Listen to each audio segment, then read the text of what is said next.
Yo, yo, yo, check it. All right. Other podcasters are like ding, ding, ding, ding, ding, ding, ding, ding, ding, ding, ding, ding, ding. In this podcast, we're like ding, ding, ding, ding, ding. See, this is the ch. That's what's different about our podcast. It's different.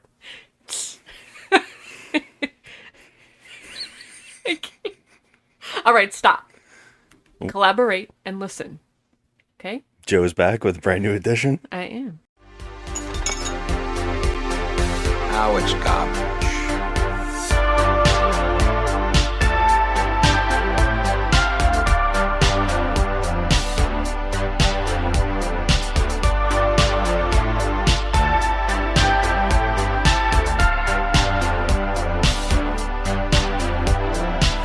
Just another movie night. Hello, everybody, and welcome to the show. We are just another movie night, and I'm Scott.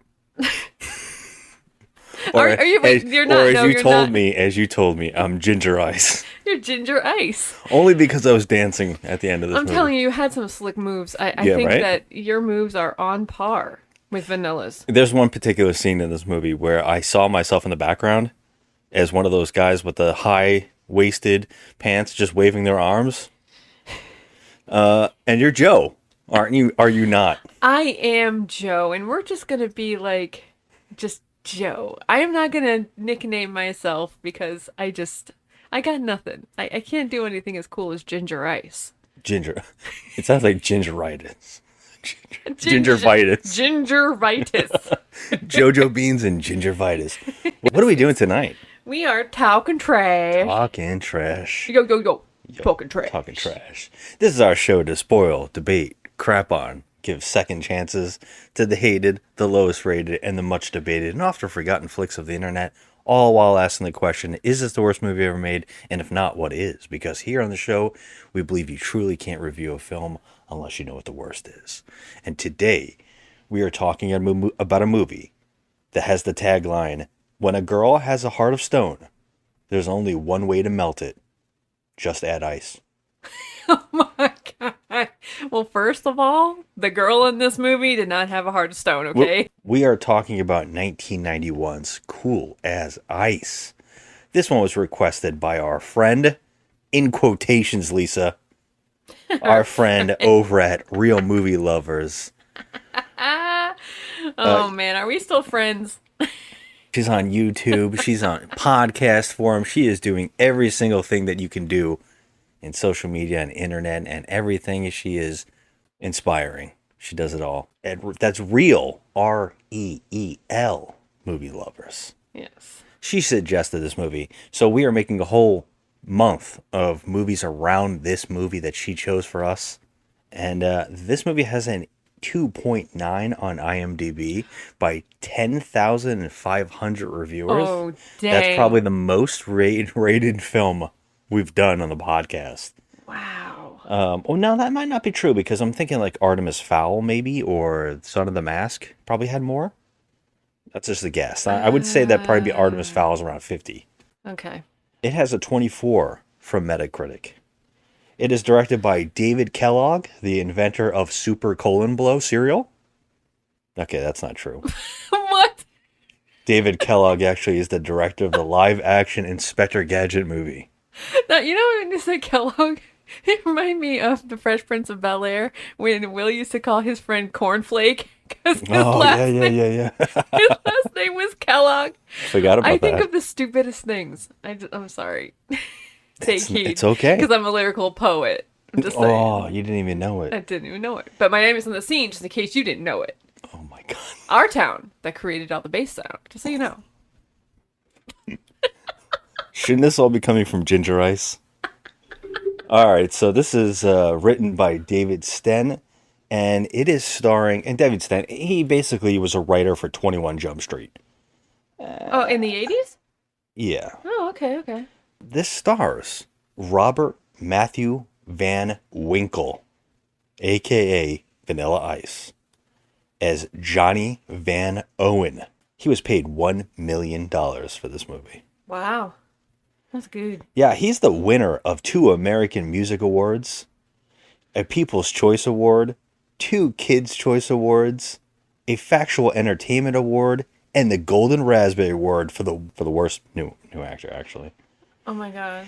And he has a rap sheet a mile long with things like copyright infringement, assault with a gun, multiple spousal abuse, expired pet tags for his escaped Wallaroo. That's a thing. That really happened. How come he gets to have one and I don't? Yeah. Yeah, poor Bucky escaped his grandmother-in-law's house and wandered the streets for a week. Oh. Until they finally found... I'm sorry, but can you imagine seeing a Wallaroo just hanging out in the streets? Oh, I take him In Florida, home. right? Yeah, well, he's from Miami. Yeah, he's from Miami. Also a nice rap sheet. Yeah, that's a nice rap sheet right there. Yeah. And also, this stars Kristen Minter. We don't know her. Yeah, that's all I'm going to say about Kristen Minter. She has small parts. I like that in her biography it says, deleted scenes in Home Alone. Oh no. It also stars rapper and actor Deezer D as Jazz. Yeah, he's at 190 episodes of ER. And he's in next week's episode on this show. Wow. The movie Bones. Oh, sweet. Okay. Unfortunately, he passed away in 2021 from a heart attack at 50 years old. No. Yeah, he was 190 episodes on ER. Wow. Yeah. That's crazy. We got cameos from Naomi Campbell. She was the singer in the opening, wasn't she? Yeah, she was. Uh-huh. Yeah. Bobby Brown makes a cameo. Bobby Brown is a video vixen. Yes. From the 1980s. She married Janie Lane from Warrant, lead singer who sadly passed away.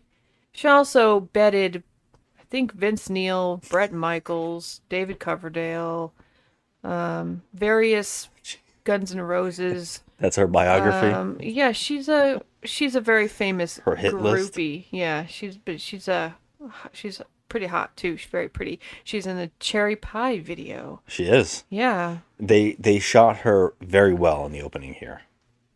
Yes. Everybody looks really beautiful in the opening. Mm-hmm. It's you can tell this is a person who has directed music videos. Yes, for sure. Because the rest of the movie I don't know about. But this also stars Allison Dean as Princess. You know her from Coming to America. We also have Sidney Lasik, who is a damn all-star. Movie all-star. This guy starred Carrie, One Flew Over the Cuckoo's Nest, Don't Tell Mom the Babysitter's Dead. Yeah. And he's also in a movie we did on this podcast, Alligator. Oh, As the guy who was feeding the alligator the dogs. yes, I freaking love Alligator, man. So good. Yep, it's also starring Daddy Goodman as May, which we all know from Grease. We saw it instantly. We're like, oh my god, that's the one from Grease. Johnny Newton as Nick. He was in the movie Alive. He plays the boyfriend in this movie. We also have Candy Clark as Grace from American Graffiti. Michael Gross. Family Ties and Tremors. I mean, Tremors. Family Ties and Tremors. Tremors. I've watched this guy on the TV my entire life. Yeah. This guy. Yeah, we have. Victor Damata as Little Tommy. He was in The Sandlot. One of the main kids in The Sandlot. Oh. Jack McGee as Clark. He is another guy who's in every damn movie. He's in 245 movies, including The Doors, Basic Instinct, The Fighter, Scrooged. You can barely see them nipples.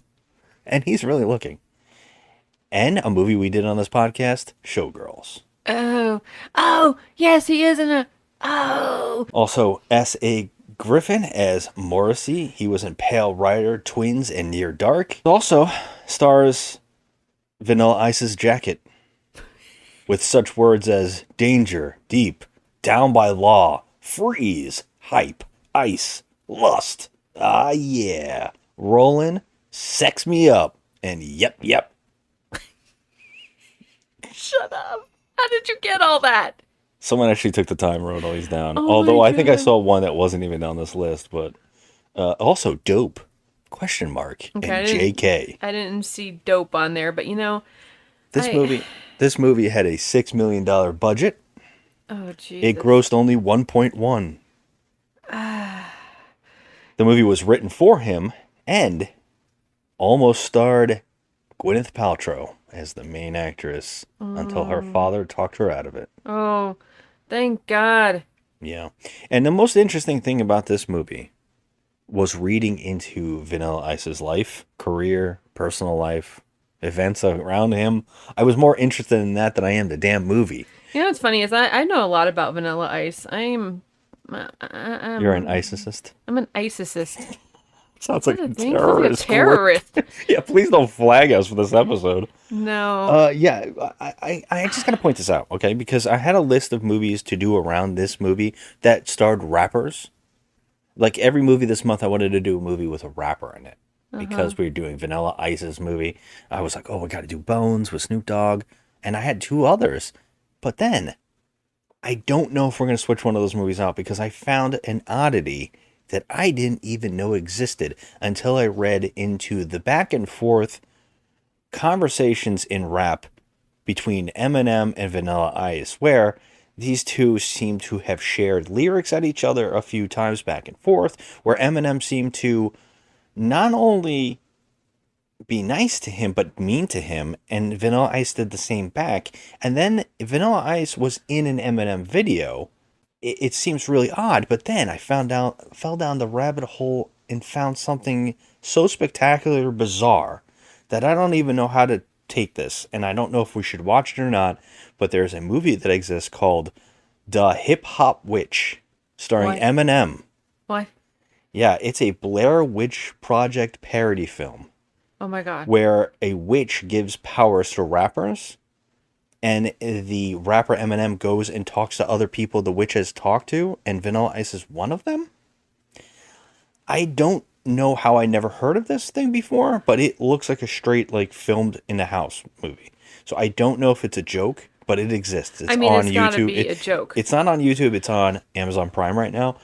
It's 92 minutes. I mean, I'm still reeling from the fact that Eminem actually likes another human being on this planet besides Dr. Dre. Well, no, it's really iffy. I mean, they kind of diss each other because, Vanilla Ice is a happy to admit that he's a juggalo, which is a insane clown Oh posse yeah, I fan. know what those are. And yeah. he actually joined their label.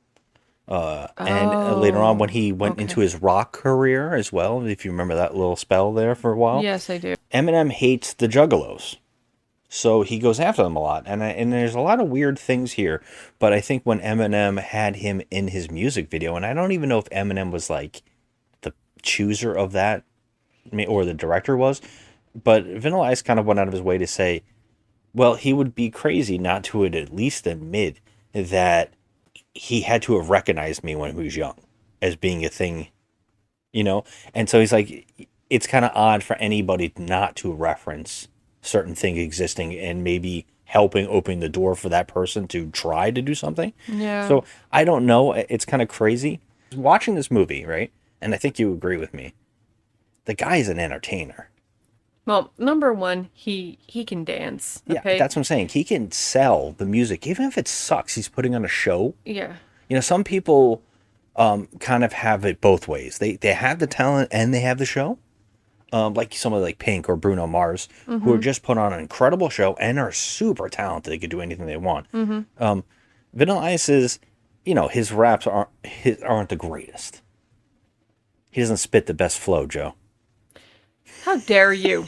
Okay. But I'm just saying that he really does put down. He does great dancing with the music, and it does make you want to watch him, even if you think it's a little silly. I'm entertained by him. I feel like he kind of like got a bad rap. I did not do that on purpose. I did not do that on purpose. Okay. Perfect. God damn it. I love it. Yeah, him and MC Hammer, both at the same time. Yes. Got a lot of flack, and I don't care. Anybody who grew up around this time was in like middle school. Of course, I was in that clique in the middle school where everybody was like, metal man. So we didn't like listen to the rap, but I know down deep, I was listening to this stuff. I was listening to MC Hammer. I was listening to Vanilla Ice. I was listening to Mark and the Funkin' Bunch. I'm not gonna lie. I was sneaking my brother's albums. Everybody was. I mean, here's the thing. Like, I've always been the type of person that loved like a lot of different music. I mean, and not so much as country music as much as everything else, but I also like metal and punk and stuff. I go everywhere. However, I feel like, and especially since I was a dancer back then, I, this is the music that was my jam. I danced to this. It's easy. Yeah. So, yeah, it's fun. And to even try and deny what an entertainer he is, I mean, you just sound stupid trying to deny that. He's a good entertainer. It's not his fault or MC Hammer's fault that they fell victim to the unfortunate wardrobe of the 1990s. Okay? Yeah. I mean, look, that's what it comes down to. There's a lot about the 90s that make me want to vomit. It's putrescent. I know, it's so weird that we grew up in the 90s of an age where I don't know if it's just that we were at the age where we can hate everything. I think I was, because I think it spilled over into adulthood for me, because I literally hate everything about the 90s. I hate everything about the 90s. You always say that, and I always kind of like counteract your, I always kind of like try to have an argument back at you about some of that stuff kind of being a little harsh. Like, I'd like the music conversation. I can name like thousands of albums and great bands and amazing music that came out of the 90s. It's there. You're talking about Seattle-based bands and stuff. Yeah, I know. All music. There But, was good stuff. There was good stuff. I mean, we had the musical stylings of Crash Test Dummies. We had the amazingness that is Ace of Base. You could do this for every year, every decade. I mean, Christ. Okay, it was Every decade crap. you can name a bomb. No doubt. I will say. No doubt. They were a good one to come out of the that 90s. that wasn't even intentional. But I am on the other side of what you say. I always say, because you always say, what's the worst music? And you always say 90s, which I think is, I can't imagine that. Things like the 70s exist where they didn't know what they were doing. Like they had no idea what was the music they wanted to stick with. It was just like kept changing. Disco Yeah, or... it was just like a mess, know. The 90s at least had movements that kind of were shaping at the time that I think were really interesting. But I am on the side of the 90s movies always bother me. 90s movies are trash too. I think that I'm always trying to figure out why I think this way about the 90s movies, and it might be because it was when I watched the most movies. Sure, you can always judge the hits of the 90s being very important, but I always think about how many terrible films I watched from the 90s. Again, just like the 70s when I'm pointing out with the music, not knowing what it wants, the 90s was like everybody was trying something, but it was like too experimental, where movies were just kind of like bland and boring and oversaturated in color and technique and score, and it was a jumbled mess. For every Pulp Fiction, Schindler's List, or Shawshank Redemption, you have movies like The Pest, Mortal Kombat Annihilation, and then we got this. So I look at this kind of stuff and I go, this movie is pretty much in a nutshell what I just don't like about the 90s in film. Like, it has every element that I kind of despise in the 90s filmmaking. I know, it's hard too, because like, honestly, there are some good movies in the 90s. Oh, absolutely. I'm not going to tell you that all the music of the 90s was trash, okay? You know me. I get a little excited. Yeah. But I'm going to tell you, I think the 90s was the worst decade for fashion, the worst decade for movies, and the worst decade for music. It really was. Yeah, you know what's funny about it? We've talked about this multiple times. I think on the show a couple times. One of the things we love to bring up is the idea of when you see a movie that's a nostalgia-driven movie, they always think, like, say, the 80s is very popular to now replicate and go, look, it's a flashback to the 80s movie. And in that movie, everybody looks like flock of seagulls. It's not that they actually look like that in the 80s. Do you know what I mean? Everybody didn't look like that in the 80s. It was a certain, like, thing. But what I love about that is it's mostly, I noticed every decade is going to replicate the decade prior. Yeah. And so in the 2000, like the 90s, we were like, I think it's always like 2 decades ahead, or like, so I was laughing because, like, in the 2000s, we're getting 80s, like overload nostalgia. Mm-hmm. But in the 90s, I think we were getting that 70s feel. because everybody was wearing flannels and ripped pants, and that was like a whole thing in the like rock and roll. Mm-hmm. And Yeah. so I noticed like it skips like these generations, and the 90s, what I'm seeing in the 90s is this weird funk of picking up like almost like disco craziness and funk clothes, and like I don't know what it is, but the 90s, everybody looks like that. You know that modeling runway walk thing where people are wearing things that no human being would actually ever wear? Yes. And it's supposed to be like some kind of fashion revolution of some sort, but all I can think is derelict.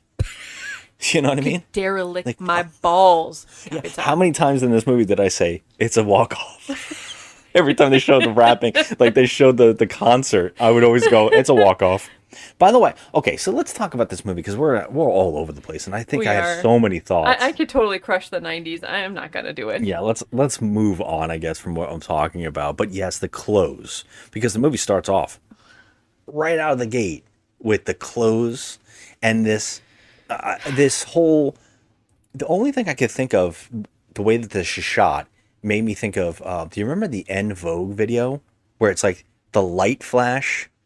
And like it's very dark, but then they'll have a spotlight, and then they'll dance inside. The Oh, light. yeah, when they're all wearing like evening gowns, that one. I think so. I'm trying to remember it very well, but it kind of like stuck out on my mind. But it's like that in some kind of like industrial park, like they're in some kind of industrial warehouse, and there's like a show going on, right? Yeah. You know what I'm talking about? Everything's really sterile. Everything looks like metal being produced area. Yeah, It just looks yeah, it I looks get it. dangerous, and it looks weird. It just feels strange. And it's I don't know what they're going for, but if this is a concert in this scene, which it seems to be because there's people in the crowd that the people on stage are playing for, there's only about like 25 people watching the show.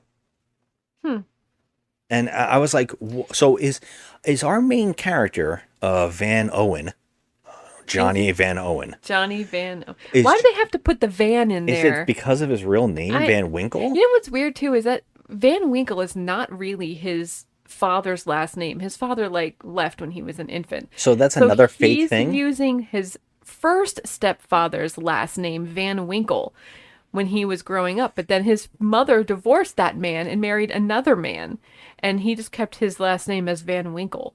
Well, that's what, yeah, So some I people guess- do. I mean, that makes sense. It was an actual Yeah, I name mean, you that can't was go his family. around changing your name every 2 seconds if your mom decides to marry another dude. If my last name was Van Winkle, I would do Rip. Right? You would change your first name to Rip. Well, his name is Robert. I would rather have Rob than Rip. I'd be like Rip Van Winkle. Like, oh, No. hell yes. Anyways. Then he'll be like more jokey than people already thought Van he Winkle? was. That's that name is badass. It's like Robert Matthew Van Winkle. Yeah. Jeez. My question to you is he famous? No, I think he's locally famous. Like, I think that like the clubs all know him because he's like a local rapper, but he's not like famous like glitz and glam. But he seems to be glitz and glam. The way he dresses, the motorcycles, the fact that he has no luggage with him, but it appears that he has 85 dress outfits that just come out of him First magically. of all, it is unclear where he actually lives. It's unclear where he lives, where he performs, and where we are now. I mean, I'm gonna go ahead and say that we're somewhere in California. Like, We do know that there's like nipple cup trees on a street that never shows up again in the middle of like nowhere. okay, first of all, that looked like it could have been Rodeo Drive. It could But, have just like, said Midwestern place. it's so like it could have said weird. anything. It was so odd, but he's performing, and they have expensive motorcycles, expensive clothing. He has to spend at least $150 on his hair. And I'm not even saying like in a Wait, like that was hair? That wasn't a hat? I asked you at one point, does he take this off at night? Because it looks like it's not attached to his head I whatsoever. can't see this movie without thinking of Jim Carrey's It's rendition of him on In Living Color. impossible not to see Jim Carrey's version of this. He kicks the shoe. Yeah. All right, stop. While I do up my laces. This kind of thing happens every show. Yo, I gotta learn how to tie a bow. What's your real name? Robert Van Winkle. Where did you change? Nothing rhymes with Winkle. Pump, pump, pump. I'm white, and I'm capitalizing on a trend that's currently rising. Mix it with Curly and Larry and Moe. Whoop, whoop, whoop, whoop, whoop. Hey, yo! When's it gonna stop? Maybe never. I become richer with every endeavor. I'm living large and my bank is stupid, cause I just listen to real rap and doop it. It's incredible. It's like when you think of MC Hammer and you think about what's his face on Living Color as well. Oh my God, Tommy Davidson when he got the Thank pants you. stuck over his head and he couldn't get out of the pants. I was dying. I also think of what's the little guy's name in Don't Be a Menace in South Central? When he's like, Crazy Legs. I got a dream. Right, Crazy Legs, right? Oh, no, he's on it's like bungee cord suspenders. The best. I can't unsee the 90s without thinking of these things. Oh my God. I told someone else about this too. I said, I'm sorry, but it's hard to see certain movies without thinking of the parodies. I am. Because can't help it. I can't unsee Scream as Scary Movie. I can't unsee like any of these jokes without thinking of in Living Color or Don't Be a Menace in South Central or I'm Gonna Get You, Sucker. I see all of those. It's the damn Wayans brothers. I know the Wayans. I'm telling Got you, more kids than Miss Wayans. Damn. But like honestly, I thank God for the Wayans. Okay, because they know. literally they just did so many wonderful things. And Living Color was great, man. It's like when all the guys from like Airplane and Naked Gun and everything stopped making good parodies. The Wayans brothers stepped in and made great parodies. Yeah. And then they stopped. Yeah. And then we had some people like maybe take their spot. I'll tell you though, if they try to do that today, it wouldn't work, I don't think, because they had so many questionable skits in Living Color that now people would be like, oh no, you can't do that. I mean, that goes for everything. Yeah. We always talk about that, like Mel Brooks. Oh, No, 100%. no, Yeah. And it's a shame because they're all incredible comedies. So going back to Van Winkle here. Van Winkle, so he's performing a show, but he gets on his motorcycle. Now, him and his crew get on motorcycles, and they drive to an undisclosed location. I have no idea where they're going, why they're driving, where's their destination. What is the goal of this movie? Like, what is happening? Because they're definitely on an off-road while they're driving, and they see a woman on a horse. This scene is very baffling to me. It doesn't really. That's this movie in a nutshell. It changes it like does not go along with the rest of the tone of the movie, because he sees this woman on a horse and decides he wants to use his motorcycle to jump over the fence, scare the horse, and knock her off the horse. Now that is a dick move. Oh, it's a dick move, and again, when I said that there's no luggage with them on this journey that they're heading on, if this is some kind of easy rider scenario, I don't know. But also, he has no ramp, but I'm guessing his motorcycle is so powerful that it has like a boost up engine or some sort that makes it pop up over the fence, because they show the shot and there is no human way that the bike could fly over this damn fence. But in the next shot, he is in fact jumping the fence. He's flying. Why show the shot? At least set up that there's something on the road that he can jump. They don't even try. They show you flat land, and then all of a sudden he's flying. I mean, this is something out of Fast and the Furious. I'm not going to bring it up, Lisa, I promise. No Fast and the Furious. No, we're not talking But he about flies over the horse, over the fence, and he scares the horse. And what I would say is what I've learned in my life, that horses are scary and dangerous ever since Christopher Reeves. Anything about horses and falling from horses scares the living crap out of me. Well, So, you and I have never been on a horse, and I nor won't. will we ever I'm be on a never horse. going to be I on am a horse. terrified. I do think horses are absolutely gorgeous. Yes. I would love to pet one. Let them run free. Yes, I'll feed it a carrot. I'm out. I'm not sitting on it. I don't need to sit on it. And I don't want to smash my balls, up and down on the Thank horse. you. Did you guys all get that? Did you get that visual? Ball smashing? I don't know how anybody does it. Like, that is just like wild. How do men ride bicycles? That's uncomfortable Well, too. the bicycle isn't going up and down on a steady motion. Yes, but if you hit a bump or something, your balls are stuck right up there. Never Like, had this they're- issue before, but now they are that you're done. saying it, it scares me from ever riding a bike again. I mean, I don't understand how, because the seat I am goes getting to a older, point, you know, so like this is more of a problem.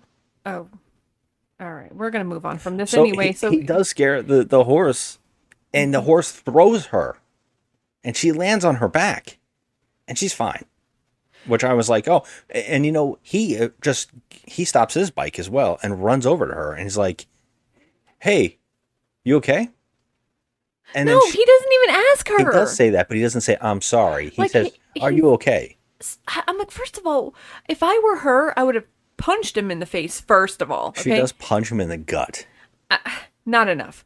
Why would you do that? Do you think a motorcycle is not going to scare a horse and cause injury to the rider? Like, what is wrong with you? Yeah, and why not set this up as like a meet cute moment where they're racing each other? Then he does what he does. That would have been better. She doesn't even know he exists in this moment. He just jumps over to alert her of himself. Yeah, she could have broke her neck. I mean, he literally could have killed her. Yeah. I mean, they should have that whole thing where she's riding and he's riding next to her and they're smiling. And then she's like, let's race. And then there's like a whole thing. And then he does the crazy thing to go meet her. And it ends up throwing her off the horse. And then they can have like a meet cute. Okay. Yeah, I mean, she doesn't really need to be thrown off the horse at all. No, she doesn't. But you know what I'm getting at. Yeah, I get it. Hey, you okay? Damn, what the hell's wrong with you? What the hell's wrong with you? Nothing till now. Aw, would I hurt you? That's all right, I'll live. Yeah, you hit pretty good for a girl. Yeah? Well, coming from a big macho biker like yourself, I'll take that as a compliment.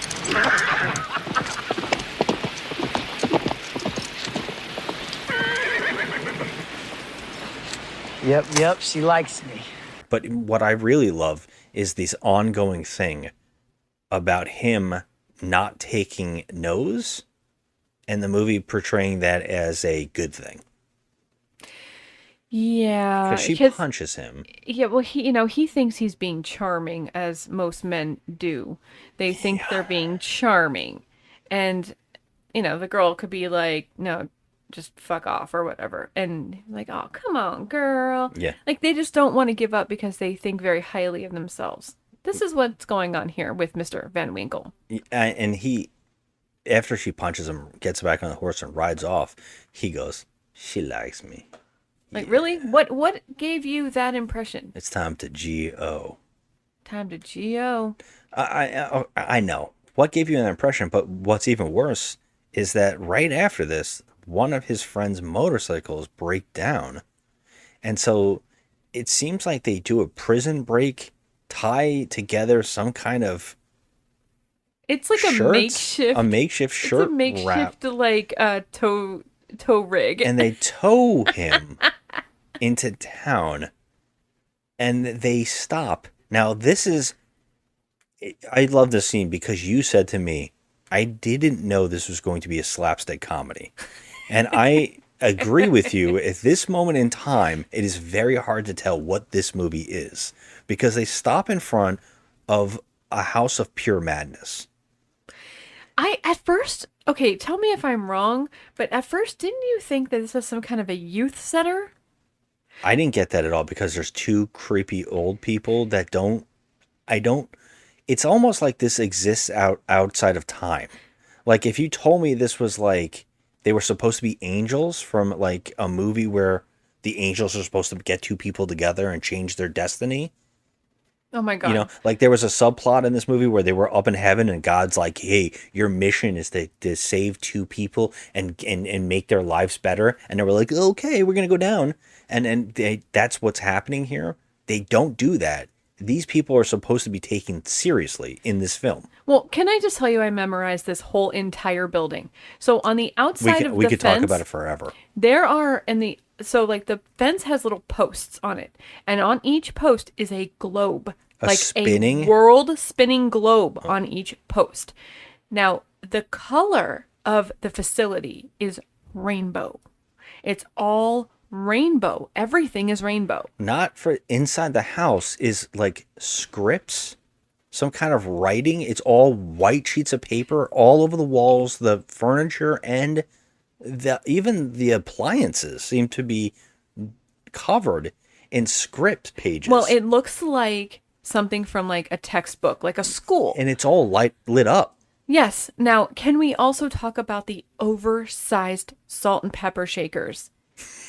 Okay. Didn't notice this. Now, you were telling me about the actress. Oh, do you recognize that actress? I'm like, I'm sorry. I don't know that actress. I'm not even looking at her because I'm looking at the oversized salt and pepper shakers that she is now using to salt her food. They were huge. It was like Pee-wee's house. It was like Pee-wee Herman's house. That's what it felt like. It's like Pee-wee. Yes. I mean, that's a great thing. It's like Pee-wee Herman's house, but somehow Pee-wee Herman's house makes more logical sense in each shot.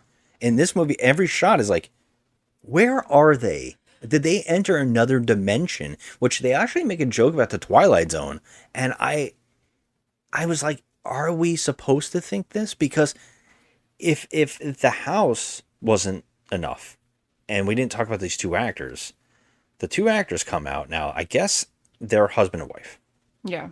Okay, they are next level. He has this, like, what is that called? Overalls. Mm-hmm. And he has a shirt that is chopped apples of different colors all over himself. And she is dressed like a summer camp counselor mixed in with a person who works in a body shop. Like a mechanic. Yeah. It was so weird. So, but... And now are they husband and wife? I think they are husband and wife. But here's the thing. This does not look like what it is. It's so baffling. Why is everything oversized? And why is everything such an Art Deco thing? Everything's Art Deco. Yeah, no, yeah. And they seem to have a garage that is open top with no garage door that is also a mechanic shop. And when he sees these people approaching with their motorcycles and they're dragging him and they stop to point out the crazy house. Look at this crazy house. Now, why they even took a route through a normal small town and went down like Elm Street, why they went down this street is beyond me. But they see this house and they stop, which any human being should, and say, look at the toy house. What is this? They come outside and the guy says to them, oh, you're the people I've been waiting for? And then he tries to buy his motorcycle? And I have no clue what's happening here. And they tell him it's not for sale. And he tells his wife when she comes out, I knocked them down to 6. I have no idea. I don't know what's happening. And she says something like, that's worth more than our house. Now, first off, I don't believe that because the house is like an insane art piece. It looks like Willy Wonka lives there. Yeah, it does. Hey, you're late! Say what? You're late. What happened to you? You said you'd be here an hour ago. And you call this thing prime? My God, I wouldn't even give you 500 for it. I don't want nothing. Oh, I get it. I get it. A negotiator, huh? Oh, May! May! May! I'm coming! Come on, May! Haggle with him, damn it! I got him down to 6, but... Get real, Roscoe. This bike is worth more than our house. Well, look, if you ever do want somebody to work on it, why don't you give us a call? We're best around. Y'all can fix these? Can we fix them? My God, when we get through with those wheels, you won't even know they're yours. They tell him that they're the best body shop in town. It's just a house. Yeah. I don't understand what's going on with these two humans. At first, I thought she was a loony. Something was up with her. She's like an eccentric old lady. And he seems normal to compare to him. And he is very out there. Yeah, he is very peculiar. I'm like, something's not right. These two are Something wackadoos. is wrong. These are murderers. This is a scene from a horror movie, or what I'm saying, that they're angels. Something. I honestly believe in a script they were angels that were supposed to get these two people together. Because if you think about the plot line, it only exists because this guy now he talks them into fixing this guy's motorcycle. There is no how much, there is no what's wrong with his bike. In fact, one of them makes it sound like it's a tire, but it died. So I didn't understand what was happening there. And then they say, we can fix it. I can fix anything. And then the next scene, we see them looking at a manual of motorcycle They don't know what they're fucking doing. And then what is this? The next scene, and by the way, I would say that everybody, the group, our core group of, I guess they're a band. I don't know what they are.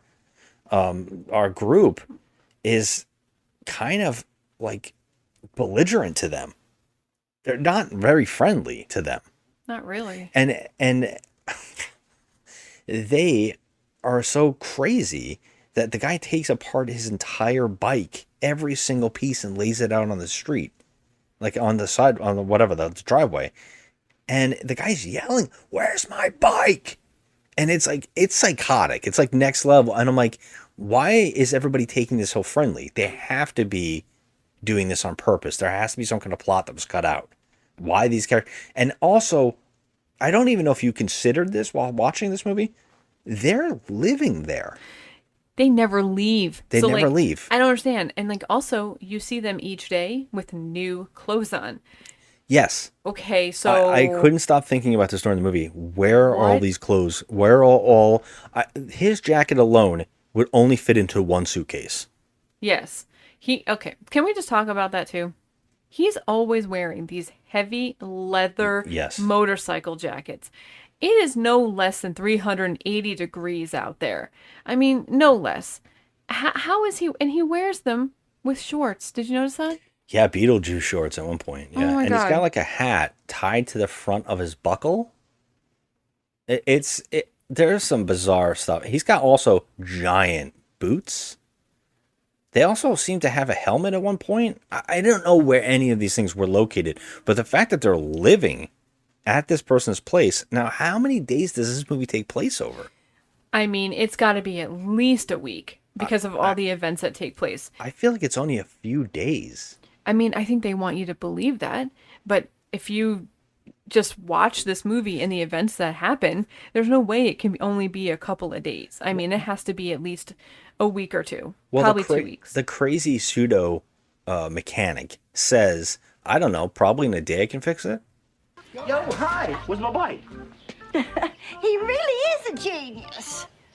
Where's my bike? So, how long are you guys staying? Yo, where's my bike? Staying? You know you're welcome to stay as long as you want. Where's my bike at? Listen, what's the matter with you? It's right here, right before your eyes. Don't you see it? That's his bike? Oh. Oh, y'all think this is funny? Isn't it marvelous? It's in a million pieces. Yeah, like I always say, you can't put anything together until you take it apart. Huh? Yo, man, that's a great philosophy, but like, can you put it back together with quickness? That's exactly what I intend to do. When will that be? Well, now, I don't know. Maybe tomorrow. Tomorrow? Now, let's talk about we were talking about the innards of this house, but one of the group eats a sandwich. Oh my God. Now, so I guess now that they're living here while waiting for the mechanic to fix their bike, he decides to go and rampage every one of our characters here starts playing around in the house. One puts on a light on his face. One is watching a huge, crazy television. By the way, the top of the television is a planter. I'm telling you, this is Pee-wee's house. It's insane. This whole thing, I mean, I'm waiting for them to go into the room with the hot dogs growing on the freaking tree.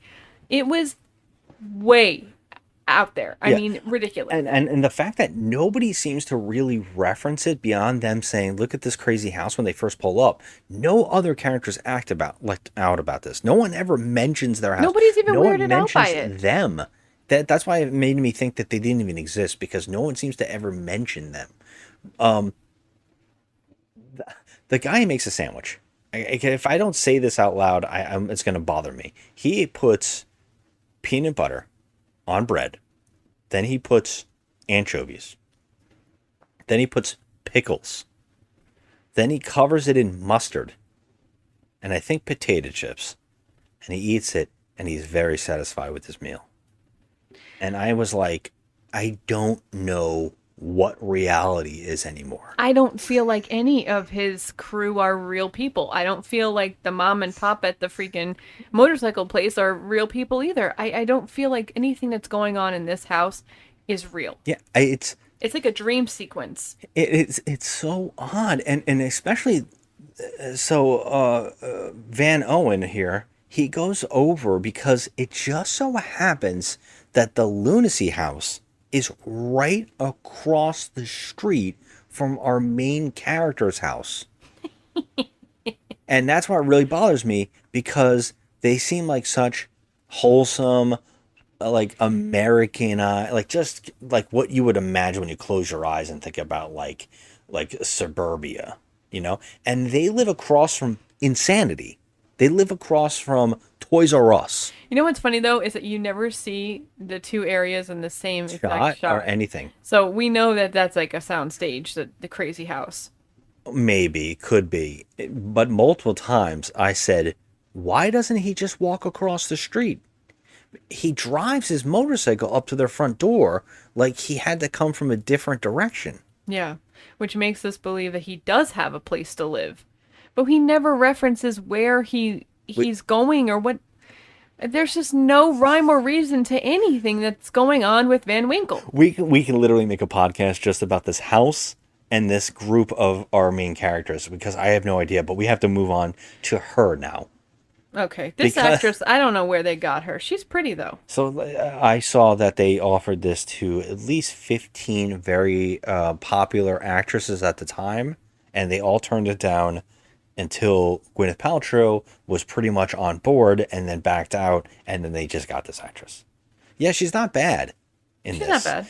She does exactly what she needs to do, but what she needs to do is insane. And how any actor read this script and thought, wait a minute, so the plot of this movie is I fall in love with this douchebag looking dude that I just met seconds ago who talks to me in riddle?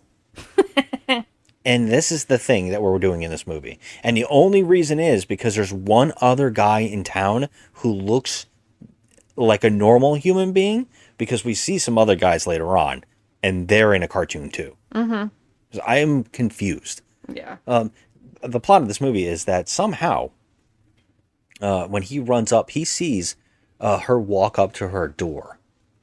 And she is with her parent boyfriend, who is also in a hot location wearing a jacket, like a smoking jacket, like a whole thing. He looks like a members only jacket. Yeah, and he's supposed to be that cool looking dude. And you said he doesn't seem like a bad guy. And I'm like, just wait, because movie's going to make him look like a douchebag very soon. Yeah. They're going to have to make Vanilla Ice look cool somehow. Cool as ice. So they're having a discussion where they're going up to the door, and Vanilla Ice runs up to them and basically introduces himself to them, and somehow magically steals her planner. Okay, it's some good sleight of hand. I have no idea how he did it. This is both magically and physically impossible. Yeah, this happens multiple times. There's a lot of magic in this movie. Seriously, if you had a magic wand, you're not getting that planner out of this bag. No. Okay, there's no way. She was holding her purse down by her ankles. Okay, I watched her, and it was like a satchel purse, and it was facing the door, which means that it was like turned away from her. There's no fucking way he stole that planner out of her purse. I mean, he'd have to rummage through there. I don't know how he did it. Yeah, I have was no idea. Ridiculous. I'm like, okay, this is what you're going with? This is the way he talks to her. I can't speak for all of women, but I can't imagine someone going, yeah, I'm in. I like this guy. No, it's like, for no reason at all, okay? He goes over there to talk to her, and then he sees that she's with a guy, and he can only think to say, ditch the zero and get with a hero? That's his parting line. Okay, well, first of all, if this guy here is my boyfriend, I would have been like, you can go fuck yourself. Yeah, Like, don't talk to me like that. At this point, we're not really given a moment of why this guy is even, why she's not sticking up for him. And also, why would she like, and by the way, she does like him instantly. Oh my God, yeah. In this second, she likes him. Although he almost killed her only minutes ago. All right, I'll think about it. Hey, I love you. Yeah. What the hell is that? Don't ask me. So what's up? How you doing? Fine. And the horse? Since when do you care? Wait a minute, you two know each other. No. Oh, yeah. Well, which is it, Kathy? Kathy. Mm-hmm. Cat. Come on, we're wasting his time. Oh, no, you're not wasting my time. I'm just cooling. Then you're wasting our time. All right, I get it. Check this, though. If you need me, I'll be right over there. She won't. Yeah, we'll see about that. Oh, yeah, Cat. Words of wisdom. Drop that zero and get with the hero. Excuse me? See you later, Dick. It's Nick. Oh, yeah. Nick. Yo, we gonna hang out? No. You gonna take me out? Yo? No, You gonna 'cause- show me the town? So many reasons. Number one, you the almost hell? killed me, you Yeah. fucking idiot. And then number two, look at your clothes. And number three, you just insulted my boyfriend. Fuck off. I mean, I would be intrigued in the sense that if I saw someone, I'd be like, you know what? I like the cut of your jib. And we're going to hang out. But I don't know if flirtation is what is coming out of this between these two characters. And by the way, he does not introduce himself. And No. she doesn't know him and he doesn't know her, their names or anything. Because when she goes into the house, by the way, when we go into the house, it becomes a cartoon and I have no idea why. I guess this is for people they thought would watch this movie, wouldn't have the attention span to pay attention unless they do something zany. So we get a high speed interaction of what the house is like. I didn't understand that scene. And Lisa, since you've seen this movie, I need you to explain that to me. It was like this high speed caffeinated insanity, which I don't know if it was supposed to be funny or if we just see like a daily night in these people's lives, reading the newspaper, was watching stupid. TV, laughing. It's like, and it's just like he just keeps moving the newspaper and laughing. So we see a mom, a dad, and Yeah. a little brother. Which is, okay. yeah, all the people, the actors we were talking about Yeah. before, Michael Gross, and this is odd. But then it slows down a little bit because we have to now learn the plot. And the plot is, it's very sketchy because it's so thin. What happens is she was interviewed on the news.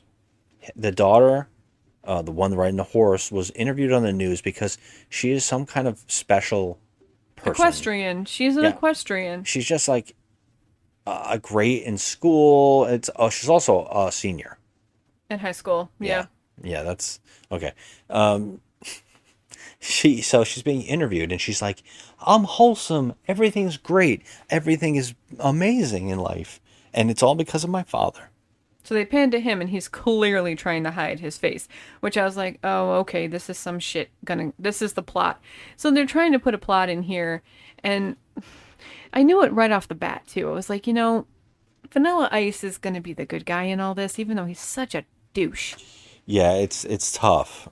So he's trying to hide his face, the father, and I was like, oh, Lord, he did something bad. He's probably wanted by the FBI or something like that. We're cut to a person in a bar, which happens to be the actor from Scrooge, and he is watching on the news. It just so happens that broadcasting this on the news where this guy is, this little wholesome town, has this girl from high school being interviewed, and they're broadcasting it nationally.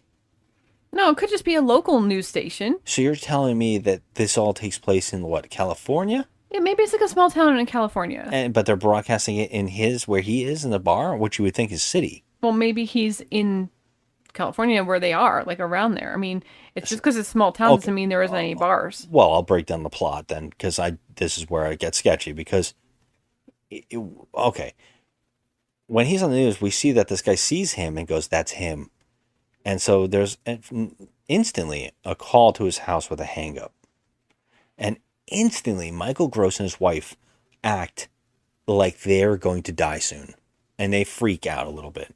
And you don't know why, but you're getting like, oh, he's on the run or something.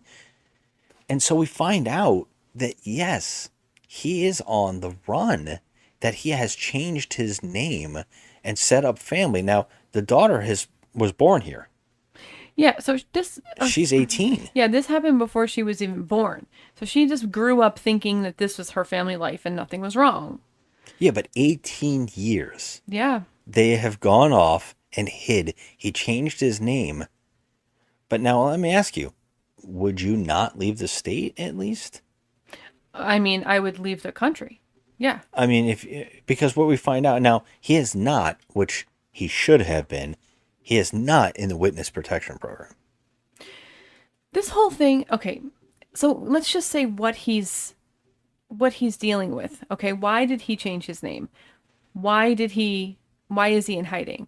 Well, number one, we learn that he used to be a police officer. Okay, so he used to be a police officer and he turned, I guess he had some evidence that there was some kind of criminal activity. He was a rookie cop, and the cop above him wasn't a rookie, but he was he was on the take, and he saw it. Yeah, so he had evidence that there's two officers that were, corrupt cops or whatever, and he turned them in. And for that, he went into protection? But he didn't go into witness protection. He went on the run with this woman that he just ended up marrying and having a kid with. It's weird. It's strange. The whole plot is so stupid. And that's why I'm saying that, like, they went on the run and he was willing to be put on television. Right. Well, we learn that things are going to get a little hairy because we see Nipple Guy from Scrooged and his cohort actually go to his house and track him down and say, hey. They've now, in an instant, they can call his house. But here's the thing. Okay, so even if he was, Jimmy Smith back then, they don't know his name now. So how would they even get his number? And back then, they didn't have, internet or whatever. It was just like, yellow pages or white pages or whatever in the phone book. Yeah. How did they know how to get him? But they do find out where he lives. So, yeah. Because obviously this girl, they know her name and they just, they find him that way because she was on the freaking news. But so so they show up at the freaking house and they threaten him and they're like, but hey. They don't even threaten him. They sit outside eating sandwiches.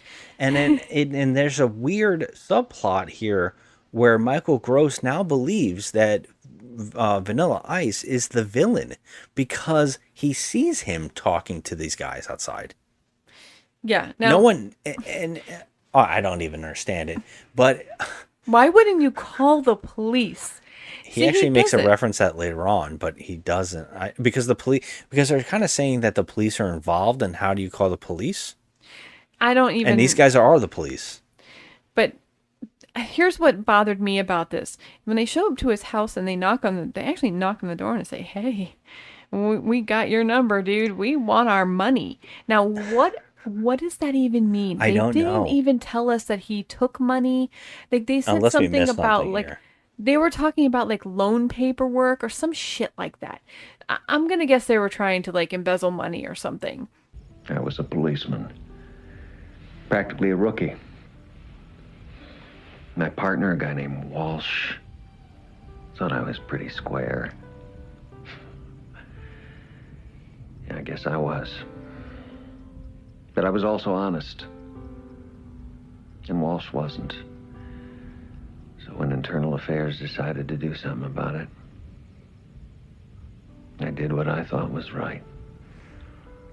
2 other cops were convicted with Walsh. They made some threats. Your mother was pregnant. So when the Justice Department offered us a place in the witness protection program, I said yes. Within a week, we were Gordon and Grace Winslow. Birth certificates, college diplomas. Suddenly I'm selling insurance. I don't know, whatever, doesn't even matter. But Vanilla Ice was talking to them as they were sitting outside on their car in broad daylight, just sitting outside someone's house, like creepers. And so Michael Gross doesn't think that it's just the two guys. He thinks that it's this. He thinks that these two fool. guys in like actual suits and ties are involved with this kid on a motorcycle that's dressed like like the 90s blew up on him. Yeah. And so like, what is his motive? His motive is to date his daughter and get close to the family and infiltrate the family. That's what he thinks overall. I mean, and what I love is that Vanilla Ice sees these people in this car and stops them to ask them where this club is. Apparently, the daughter and her boyfriend went to this clubhouse. It's supposed to be like a dance club. It's like the Sugar Factory or something. The Sugar Shack. The Sugar Shack. It looks like this building. I don't know where the set pieces in this movie are so strange. This place looks like a condemned building. Like even the outside lettering doesn't light up anymore. It looks like it came from the movie Motel Hell. Oh my god, it does. It's almost like they walked with that set. And everything is outside is neon red. Like there's like a neon red sign, like they're at a shitty motel or something. It's an arrow pointing into the bar.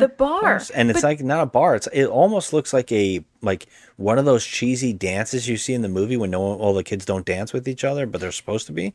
That's what this is. So there's like a whole bunch of teenagers in there, but can we please talk about this wardrobe? Anybody that isn't the main 5 kids. Like she has 3 other girlfriends and her boyfriend. So that main 5 people look normal enough, but everybody else around them is in Revenge of the Nerds.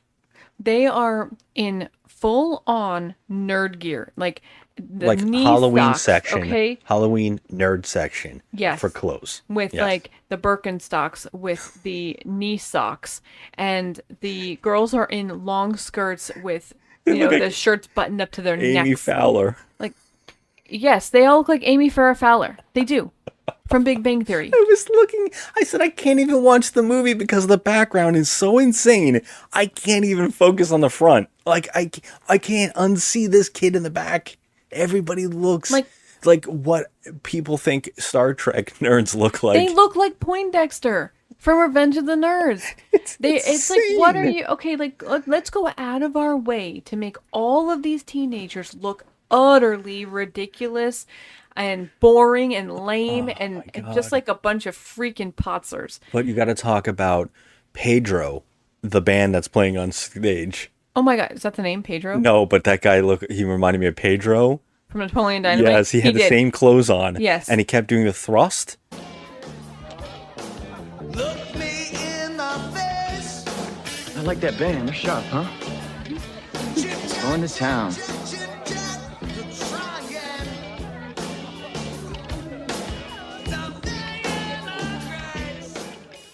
Oh my god. I said I can watch this movie. There was like 2 twins on guitars, yes, like 2 twin guys and they were dressed the same. I can't take it.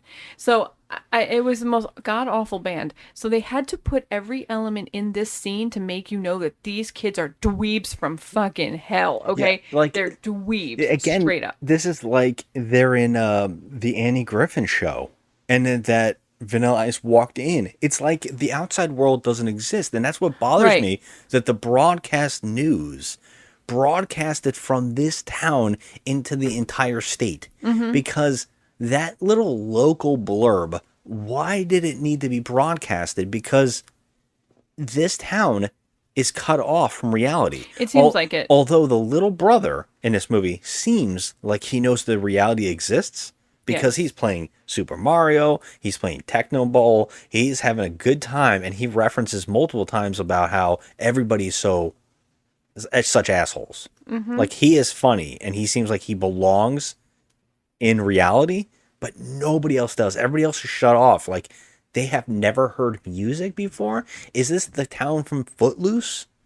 Like, if they would have said that this was oh my god, the priest, that would mean that Vanilla Ice is Ren McCormick, and we can't do that. I think that's what they were thinking here. No. They must have been thinking Footloose when they wrote this, because at least they have to try to say in Footloose they tried to make it make sense why the town was so shut off. Yes, I mean, because this preacher was trying to stop them from kids from dying and stuff like that, and you kind of get it. Here, there is no justification, especially when Looney Tunes lives across the street from your house. Oh my god, I know. So how none of these kids have heard current music is mind-blowingly bizarre, especially since the two twins are playing heavy metal guitars. I know. It makes zero sense, but they just want you to know that this group of kids is so goddamn lame.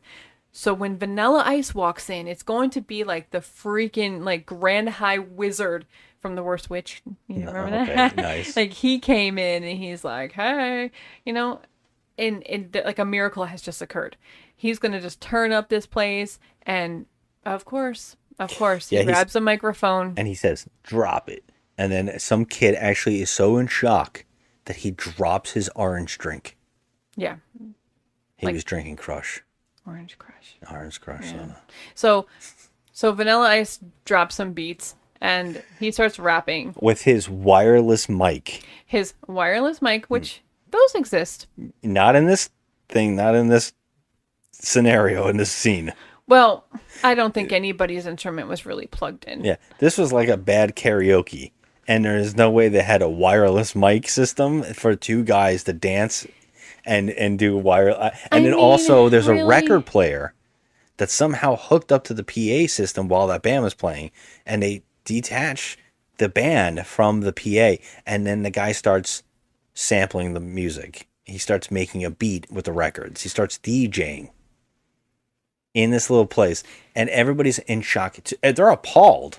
Especially our main character's female friends. They're so appalled. And by the way, they all want to sleep with her boyfriend. Yes. That's the scenario we're going with here. Yeah. They're all like she's the lucky one because he chose her. Yeah. I'm like, oh, and God. she should do anything for him. Yeah, that comes back that kind of thing. in a scene that is so insane. This is why I don't have female friends. Well, yeah. Dumb. This is why I don't have male friends. Because this guy in this scene, the boyfriend, is such a douchebag. He has no friends, by the way, in the movie. He never interacts with another person besides these, like the cast. Yeah. That's it. They put on a show so good that I saw me in the background dancing multiple times, nerd dancing, white dancing. And it looked spectacular, and I felt so good for them all. Were you doing like the ninja rap dance? I wasn't, but there's one kid that's with the actress from Coming to America, and he is just doing what's that called, the monkey? Oh, waving the arms up and down above your head. Yeah, he did not look stylish. He tried. I was though. like, good for you, because he's the only one doing it. Well, he was having fun. Yes. But I will say that once Vanilla Ice starts this rap, he literally goes over and takes the girl. Now, what's her name again? I forget. I don't even remember. It's like Sarah or some shit. I don't know. Something with a K, right? Kathy. Mm-hmm. Cat. Oh, Kathy. Yeah. So he goes over and takes Kathy, who's standing next to her boyfriend, and takes her on the dance floor. Now she tries to do that little coy thing and tries to run away. There's a reason for it. We didn't set that up because she now knows that he has the planner, because the brother said, well, go back in your day, in your mind, and think where you could have dropped it. And she goes, I remember now. I know who has it. Okay, how do you remember? How do I get it back? You quite literally had. How could you remember someone who way. stole a thing out of your bag? Like, there's no way that could possibly have ever happened. But whatever. So she's there. She wants to get her planner back, and she's also with her boyfriend. He takes her hand, Vanilla Ice, and starts dancing with her. And I'm telling you, provocatively, okay? He lays her on the Sexually, floor and humps her on the he floor. does. He is. Oh, it's just very sexual, and the boyfriend doesn't do jack shit. He's stunned, and He's the girls, shocked. the girlfriends are all like, "Oh my god." Yeah, How like this embarrassing. is Prude City, USA. But seriously though, it is a bit extra. It is insane. Like if somebody did that to me and we were dating, you would go and fuck up a person. You would not allow that to happen. Especially since I tried to get away. Like it's almost rapey. So Well, she's all in. She she's gets laughing. all She's into it. She's dry humping him back. Yeah, she starts liking it, and I'm like, oh dang. And they shoot it in a way where they don't show you below the hip, the waist. They So you don't. don't know what's exactly happening, but you can gather. Like Yeah. even the clips of him on top of her on the floor are shot really quickly, so you can't really see it. Yeah. But you know what's going on. You're like, what? Yeah, it's a bit extra. What happens next is, of course, that scene where the boyfriend is an asshole. So he's got to be set up now to be a complete jerk. So, and we already started that because he is drinking at this hangout place, and she's like, "You're driving, how dare you?" And he's like, I'm gonna have some social drinks and hang out. It's not like he's going to get bombed and Right. try to like force her to drive home and all that kind of stuff. And she's like, no, I don't like that. When he pulls her outside, he throws her jacket in her face, pulls her outside. He jostles her around a lot. He basically says, you look like a whore. You made me look bad. I mean, she kind of did She make him. kind of did. She made him look bad. It's embarrassing. If that's your boyfriend, you can't be dry humping a dude. Yeah, you know? can see that she likes him. Yeah. There's no faking that. She's giving him "I like you" face. Like I'm into this. Oh yeah, So because he's exciting kind and of fun. right, but the way he goes about it, of course, is terrible. Yeah. And you think that maybe they could just have a normal conversation, but no, he is like insulting. So she walks off alone in the night down a street, and of course the bad guys are following her with their car. Mm-hmm. And that's when, out of nowhere, Vanilla Ice drives his motorcycle right in front of them and stops them, and she says, "Jump onto my motorcycle." Yep. And takes her away.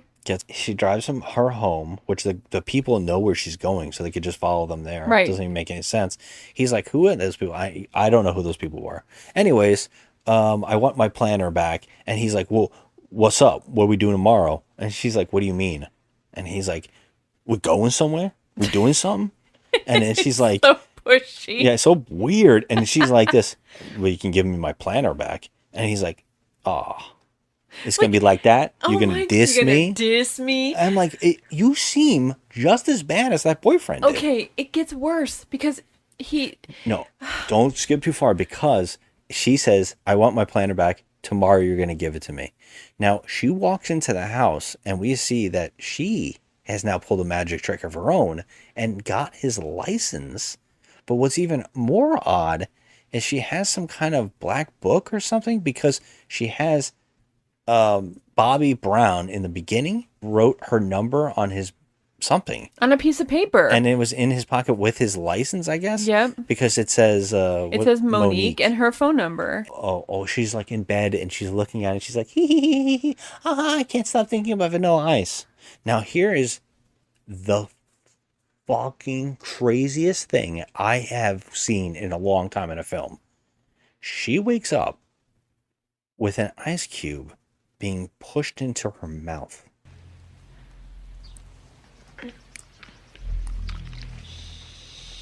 We don't want to wake up Mom and Dad.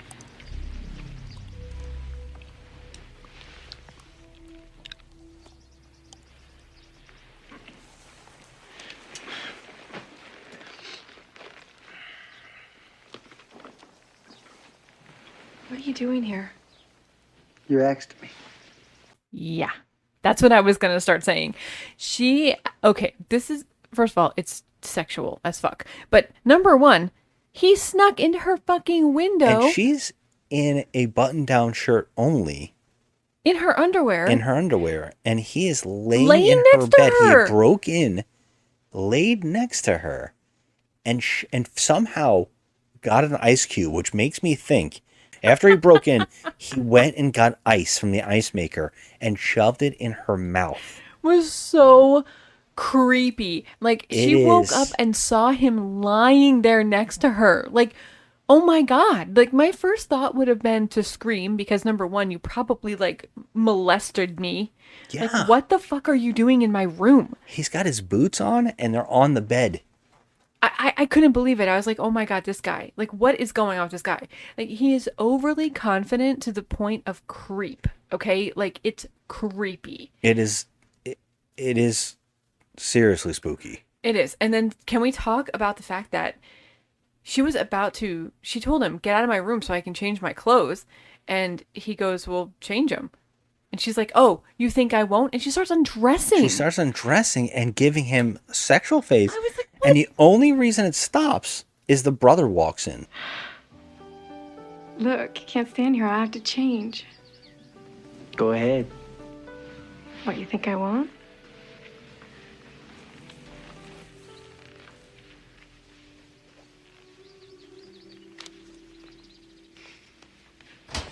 Cassie, Mom says... Tommy, get out of here. Whoa, you're back. What's up, Slick? Are you her new boyfriend? Tommy, get out of here. Is that your bike up front? Tommy.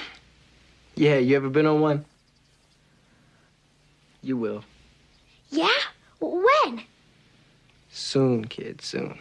As soon as you're done making sex?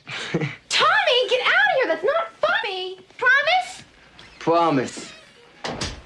The little brother is so cute. He's like, all right, little man.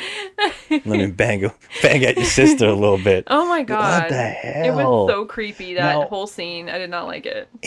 She now also is jealous. She also talks about Monique. Who's Monique? Is that your other girl? Is that your girlfriend? Like, you have no say over this man's life. He has no say over your life. He just broke in. You got some more questions to worry about than Monique. Yeah, and she And just you were learned his about name. you just learned his name. Oh yeah, that's right, Van Owen. She just learned it while looking at his driver's license that she stole from him. Mm-hmm. He could have gotten in trouble because he didn't have his license, and she gives him a wedding ring. It's a wedding ring. It's so weird. It is literally a gold band that she took off her finger and gave it to him as if like, okay, we're going steady. Yeah, I think What? I gave you something like that early on where you were like got rings because we fell in love and everything like that. We did that silly stuff, but she had a ring laying around. Now it only made me assume You're that so cute. We fell in love. when, yeah. It's cute. Hey, I'm an old fart and I love you. So, it made me assume that this was a gift that the boyfriend had given her. I would think that's the most dickish thing. Oh, it's so insane. But she just randomly has a gold band wedding ring and she gives it to him and he goes, "What's this?" And she's What's this? Biscuits. You want some biscuits? she says, "It's the difference between me and Monique." Like, What does that mean? That means I'm not a whore. I'm not I put a hoe. ring on it. Yes, but she just met him an hour ago. I know. And she almost had sex with him a second before I mean, this. this girl's fucked in the head too. They're- They're both fucked in the head. And that's why the wholesome thing on the news where she's like, I think being a good person and all that stuff is whatever. They go off on a date. Okay? Now, they go off on a date, which is, he runs, by the way, he takes a good swan dive right out of her window. Now, I was questioning where they were because this is a 2-story house. We see a staircase. So I thought he broke in, but how did he get in her window? No. He dives out. It's the first floor. It's the first floor. I was like, wait, she lives on the first floor? Yep, and that's where her bedroom is. And her window was open all night? Yeah, well, and he you know. just dove in and dove out? Well, he runs out to his bike. He's so excited. And the sprinklers go off. And they go on a date. She comes out in a sundress or whatever. And he brings her to the most romantic spot you can think of. A dangerous construction site where her in her pretty sundress and him in his overboard outfit now run around and joke around and run around what I would say is loose nail staircases and stuff. And I kept thinking, someone's getting hurt. Nobody's ever liked me that much to take me to an abandoned construction Nothing site. says I love you like a pair of knives. That's another Scrooge joke. By the way, we have to point this out because it actually is a plot moment, and we didn't know this. The only reason we would even have caught this in the movie is I made a joke when they drove up. When in the shot is now first off, there's a machine that's actually pounding the floor, or I guess leveling the concrete. That means there is a construction crew.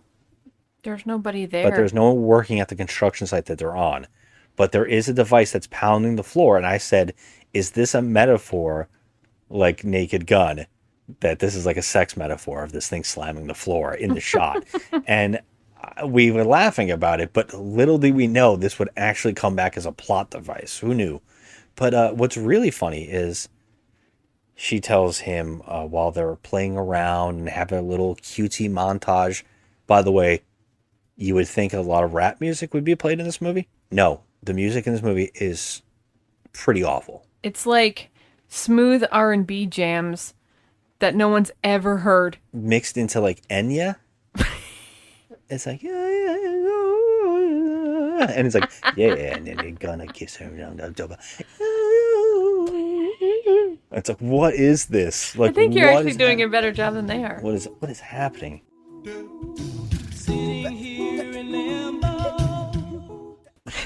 She says to him, sometimes I wish I could just do things that I want to do without consequence. Why don't you? And she just makes out with him. It's done. They're in. It's kind of weird. Gave him a ring, and now she's making out with him. I They don't almost had see- sex this morning. I just don't see the two of them. I don't see the chemistry. I don't see the connection. It's just a weird choice. No, especially since they start talking to each other like they've known each other for 50 years. Because Yeah. they say things, and then one of them says, it's like, I don't know you at all. And we kept going, yeah, don't. I mean, you literally just met yesterday. And then he actually says, that's right, you don't know me.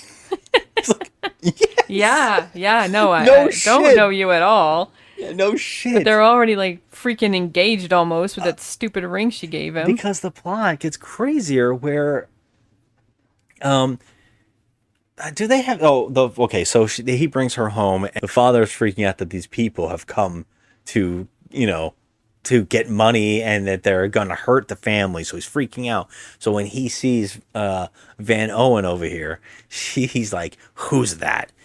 And I don't want you around him, and there's things about me you don't know. And so he tells his daughter everything, and he says, I saw him talking to the two people that he's working for them, and he's like, you think that he wants to get close to you?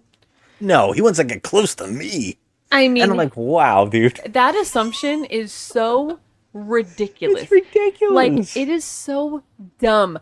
Like, you think that this, like, ridiculously dressed clown is somehow trying to infiltrate your family via your daughter. For what reasoning? What says this guy works with the cops? Yeah, what? What is he Seriously, undercover? What about him? Like, I don't know, his classy style of dress? Yeah. His, very articulate vocabulary? Is What about him? it that you saw him with the Teenage Mutant Ninja Turtles and you think that he's working undercover? What? Police! The police! What are you doing? They like it! They like it! Go. Okay, they like it. I cannot. All right, Yeah. so this is where they have the push and pull between the two characters now, because she's like, I don't know if I should trust him, but I trust him, and he's like, all you do is listen to your father. I mean, really, why do you trust him though? Like, Yeah, you why do you don't trust this even guy? know him. First of all, He he stuck an ice cube in your mouth while you were sleeping. it's so freaking rapey. Just so you know, tomorrow morning, this might happen to you, Joe. Scott, I'm gonna kick you in your face. Okay? I You're don't gonna be like, I don't like to be woken up. Period. You leave me alone. What is that? I start choking and Choking you take on me to the the ice freaking cube? hospital. Yeah, that'll happen. I love that the water droplet comes off the ice cube and it's like, boop. You know, like the whole like falling into a little well. Yes. Oh my god. No, seriously, can you would see choke it. me to death with that. Yeah, but they have that little push and pull, so he's like a little mad. So he goes back to his the Looney Tunes house, and that is just madness over there. They're still trying to put Yeah. the motorcycle back together. What is happening in this goddamn house? Yeah. I don't understand. His 3 friends that he has as his, like, you know, his group. They have to become a part of the lunacy at this point. I feel like they just moved in there They and they're moved in. just part of the whole. They're all like on an acid aesthetic trip, but they of just it. show them in random spots in the house doing random weird things. It's so weird. It's just like they told them just hang out on set and do something, and we'll film you. I don't know what it is.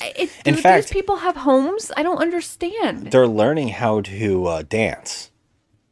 The old couple. The old couple is now learning to dance and listen to the music, and I don't know. He goes on a montage of depression because they had their first fight.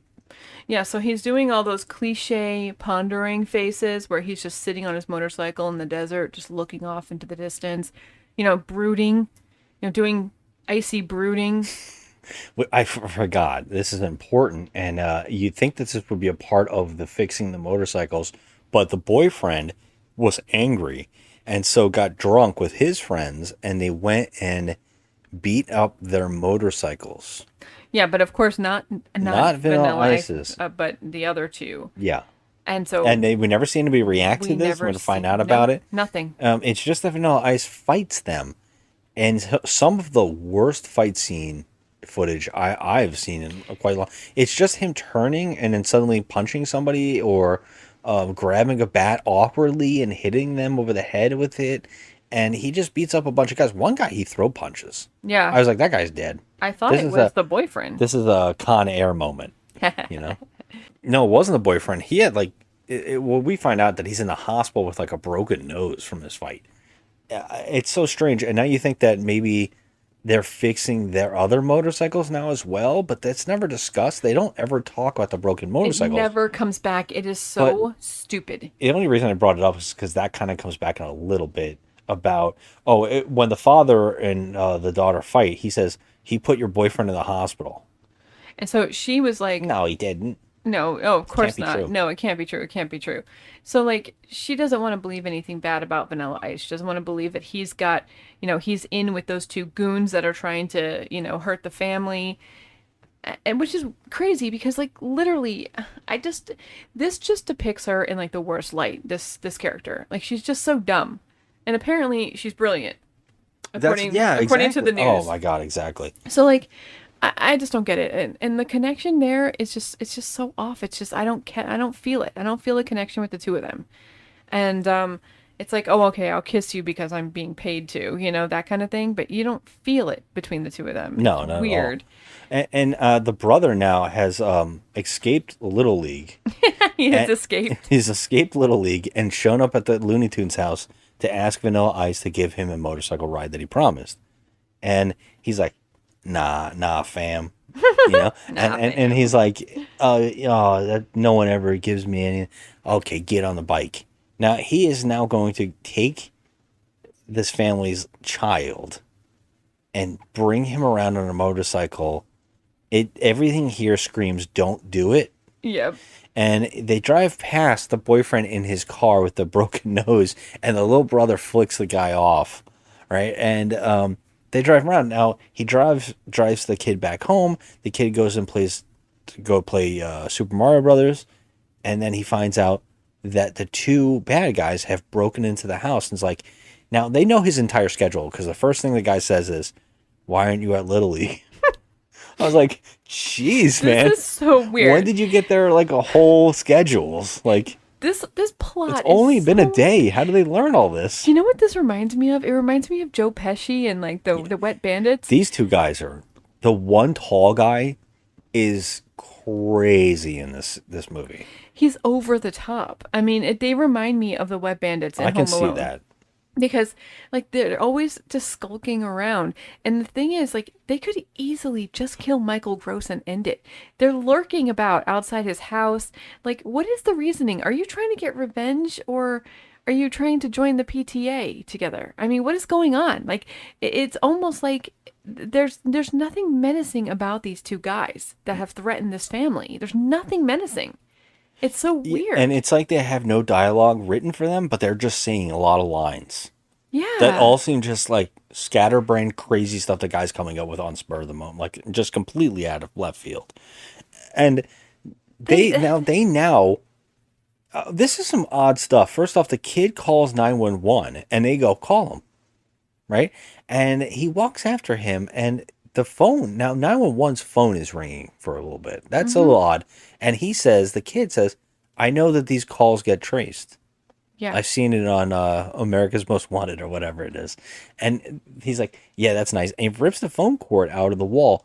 And this seems very out of field, left field too. This feels like a slasher movie all of a sudden or a kidnapping horror movie type thing, because they look like they walk him into a room with the wire. Like they're going to kill him. Yeah, and you want to know, it gets a little bit stupid here too, because they do take the kid.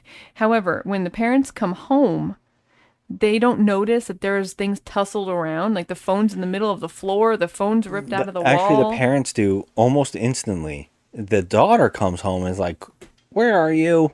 Now, she was supposed to pick him up from Little League, but he wasn't there. So she just sits down on the stairs, and she's sulking, and the parents come in, and they go, what's going on? Why didn't you know you're supposed to pick him up from Little League? And she goes, I did, he wasn't there. And they instantly know he's been kidnapped. Yes, but so they freak out instantaneously. Doesn't she know that her father's in trouble with these people?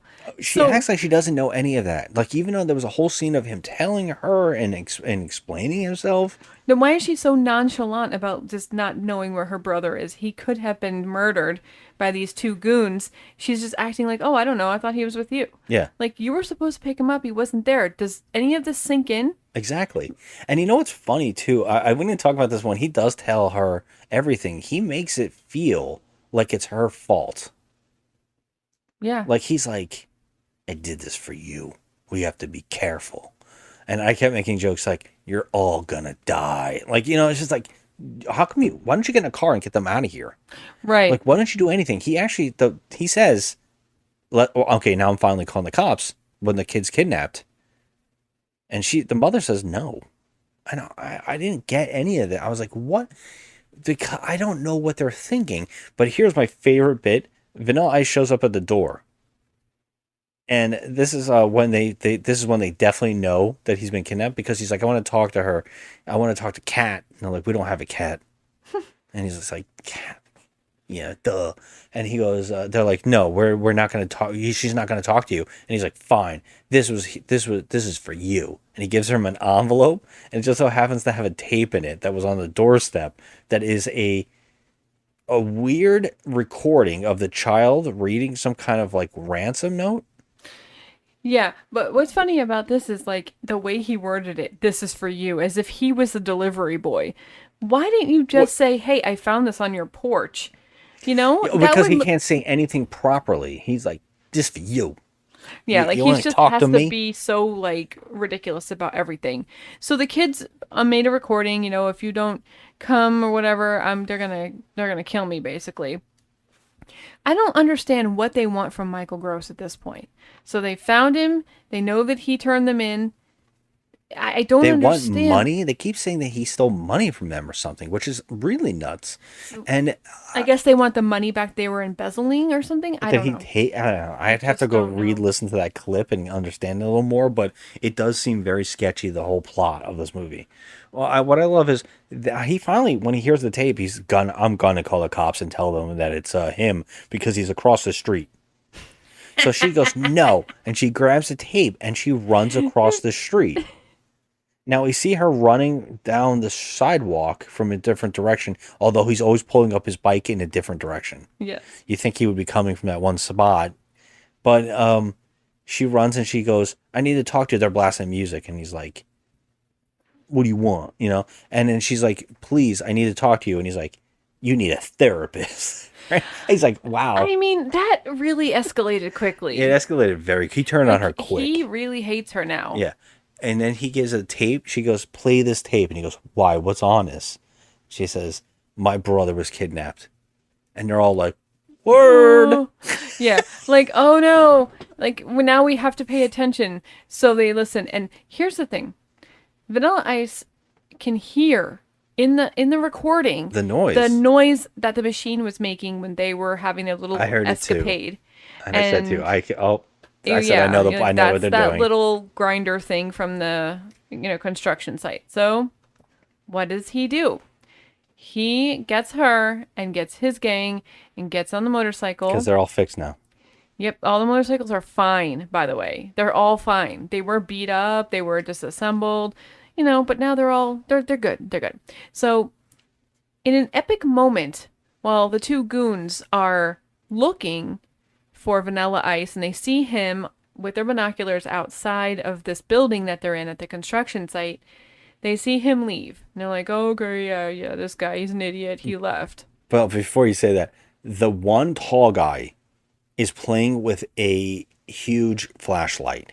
And, okay, I assumed that we're going to show Vanilla Ice's group seeing that he is flashing the flashlight out of this construction site place. And that in the dark, you would see. He was messing with the kid. He was playing with the kid with the flashlight. He kept pretending it was a lightsaber, and he was chopping the kid up. He kept going, I'm cutting you up. I was like, holy crap, this guy's really nuts. Yeah, he's nuts. Like, this is creepy. So 4.5 seconds later, boom, Vanilla Ice comes crashing through the drywall. Like Kool-Aid Man. Yep, like the Kool-Aid Man with her on the back of the motorcycle and starts beating the shit out of these goons. Now, the police have been called by Michael Gross, who is now out the Looney Tunes house. And they are now the cops are interviewing them, who are now lying about the Vanilla Ice being their grandson, something like that. So they're looking for him because Michael Gross still thinks that Vanilla Ice is involved. But the way that he's talking about, they're like lying for him. Yeah. Like, oh, he went to college. He's here visiting from college. Dance. Yeah, but now he's back.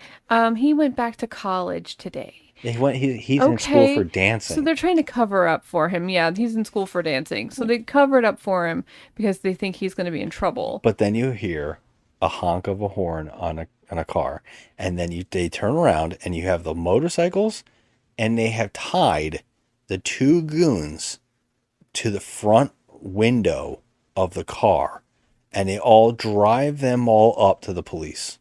There's like no conversation here. In fact, the actress from Coming to America just comes out of the car and says, what was it? Just says to them, yo. Yo. That's it. And we went, that was her big line. Her big line, yo. Yo. And so then Michael Gross goes over to Vanilla Ice, shakes his hand and says, thank you. Thank you for your help.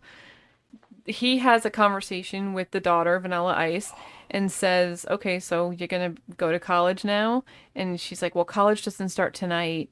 And she hops on his motorcycle and they drive off. No, they'd spin around because the boyfriend showed up and yelled at him. He's like, you're never going to be in my car again. So he turns around and he jumps this guy's car. I forgot about that. So he jumps over with no ramp, jumps over the car just to prove that he can do it because, he's Vanilla Ice. And they speed off. We get another montage of the dancing. Now, and then she still, we don't even get any backstory on him at all. She doesn't even ask any questions. It's like, okay, whatever. We just know he's got no family or whatever. I mean, is he a nomad? What is going on? Yeah, was he an orphan? You seem pretty successful. You look like you have money. Like, I don't really understand that. I mean, he's wearing these ridiculous clothes that are expensive. That the 90s were pretty expensive. Them Z Cavaricis, god damn. I mean, I had to get mine secondhand because we couldn't afford that shit. I mean, what are they? $89 a pair? And they were fugly as hell. I didn't wear any of that crap. I have no idea. Not that Vanilla Ice is wearing Z Cavaricis. He's more likely to wear skids. It looks like he's wearing Beetlejuice's shorts. Yeah, those were like skids back then. Oh yeah, skids. Yeah, with a little like, slippery when wet little logo on them. Remember them? A lot of extra large shirts and a Yeah. lot of belt buckles. A lot of hairspray. A lot of jackets. They said like things like "dang" on it. Just going back to the Fresh Prince. I'm so mad that he wasn't wearing. Remember in the '90s when everybody was like wearing Looney Tunes outfits? Well, when did that? Oh, I guess after Space Jam, everybody was like Looney Tunes are in. Yes, like so they were oversized. all wearing oversized Looney Tunes. Bugs outfits. Bunny. That was like, what do you call it? Sprayed. What do you call it again? Like graffiti? No, like the graffiti style. Oh, you talking about like tie dye looking? No. Oh God. What The was stencils? Yeah, like that. But like they were yeah, like those I don't know about that, oversized but it just- ones. it was like an Airbrushed. Airbrushed. Oh, Yeah, the airbrush. airbrush But it was like style. a whole Looney Tunes, giant baggy Looney Tunes shirts, and I always thought it was the odd. I was like, why is everybody into Looney Tunes all of a sudden? Oh, that movie that everybody likes. Ugh. I just remember like the guys all wore really, really huge baggy jeans, Jenkos, right? With Timberland boots. Yeah. And oversized t-shirts. Their with- underwear out. With their underwear out and the chain. Everything about this is just. I mean. I hate it with a passion. I'm not gonna lie. And they all had the pagers. I had a pager. I remember that. Mine was. Wow, you were rich. No. Someone gave it to me. I But remember my girlfriend at the time in high school made me hold her beeper, and someone stole it. I just remember that. Yeah, it so was you were really- responsible for holding your girlfriend's pager? I don't and know it why got she told me to hide. I don't even know what it was. I didn't know how it worked. I didn't have one. Huh. You know me. I didn't have a phone until like 3 generations into cell phones. Yeah, you didn't have a phone for a while. I think I made you get one. You made like me. I need to keep tabs on this dude. Yeah. I don't trust your ass. Jesus. Just kidding. What are we talking about again?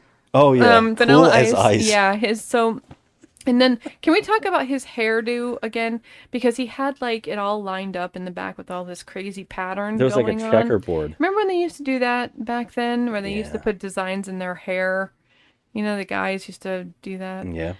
Okay, so that's the thing. They're still doing it, but not that much. They also Some do it in his lines, they do some eyebrow. cool fades. Yeah, a fade, but you know, you're not really putting like a whole zigzag Cubert thing going on. We sound like old bastards right now. You know It's what? getting really bad. I'm Let's, sorry, but the wardrobe of the 90s is just puke, man. Let's move on before this hits 2-hour mark. Holy shit. Yeah. Is this the worst movie ever made? No. No, it's not. No, it's not. It's not the worst movie But ever what made. would we give it out of 10?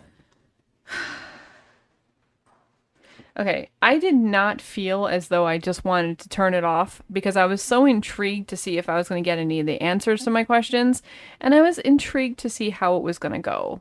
You know, like just to see what was going to happen. So I'm going to give this movie a 4. Oh, wow. I don't think it was bad. It was competently directed. No, it was not. There's no movie here. I mean, there's no plot really, but Nothing happens. The characters All right. are like completely okay. cartoons. I'm going to go 3 then. 3 is more reasonable, I guess, because there really wasn't any plot.